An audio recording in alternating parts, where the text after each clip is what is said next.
কিয়ামতের আগে আগে আরো কিছু মানুষকে আল্লাহ পাক কিন্তু শূকর এবং বানরে পরিণত করবেন। এই হাদিসটা কি জানেন? হাদিসটা শুনে রাখেন। এটা আখিরুজ জামান বা কিয়ামতের আলামত সংক্রান্ত হাদিসগুলোর মধ্যে পাবেন। আল্লাহর রাসূল সাল্লাল্লাহু আলাইহি ওয়াসাল্লাম বলেছেন, কিয়ামতের আগে আগে আমার উম্মতের মধ্যে, ভালো করে শোনেন, কিয়ামতের আগে আগে আমার উম্মতের মধ্যে একদল মানুষ বের হবে যারা মদ পানকে হালাল মনে করবে। কাকে?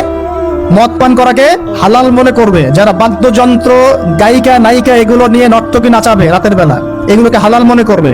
যারা অশ্লীলতা, বেহায়াপনাকে জায়েজ করে নিবে, ঠিক আছে, এরকম কয়েকটা পাপের কথা বলে নবীজি বলছেন একদিন সকালবেলা আল্লাহ পাক তাদেরকে ঘৃণিত বানরে পরিণত করবে। এটা হবে সামনে, কখন কিভাবে হবে আল্লাহ ভালো জানে। এবার আমি কনসেপ্টে চলে আসি। এই যে পৃথিবীতে নেমে আসলাম, তাহলে আমরা কোত্থেকে আসছি ভাই? আমরা কি পৃথিবীর অধিবাসী ছিলাম? আমরা জান্নাতে ছিলাম, ওখান থেকে আল্লাহ পাক পাঠিয়েছে। এবার পৃথিবীতে এসে আদম আলাইহিস সালামের যুগে খুব একটা দুর্ঘটনা ঘটে নাই, একটা ঘটেছে। কয়টা? একটা।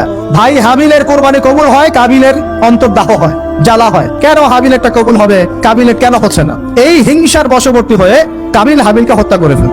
হত্যা করে লাশটা দাফন করার পদ্ধতিও তার জানা ছিল না। আল্লাহ কাককে পাঠালেন, কাককে দেখে সে শিখলো। প্রথম দুর্ঘটনা হচ্ছে হাবিল কাবিলের দুর্ঘটনা। বলে রাখি, আজকেও নিজের ভাইয়ের বেশে বহু কাবিল মুসলিম সমাজের মধ্যে ঘুরে বেড়ায়।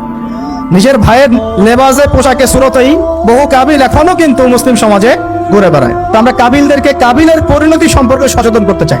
হাবিল বলেছিল, তুমি যদি আমাকে